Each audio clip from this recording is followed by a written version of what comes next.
छठी मैया होखी नासाय, आदित्य बाबा होखी नासाय, सूरज बाबा होखी नासाय, कमना कसुरवा हम कैले बानी, ए बजनिया परल नाम कमना गुणवा हम कैले बानी,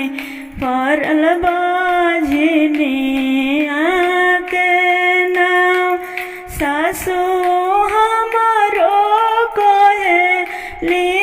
बजनिया, ए ननद परली घर गोतिनी हमारो मारेली तनावा, ए सहला होना जाय, ए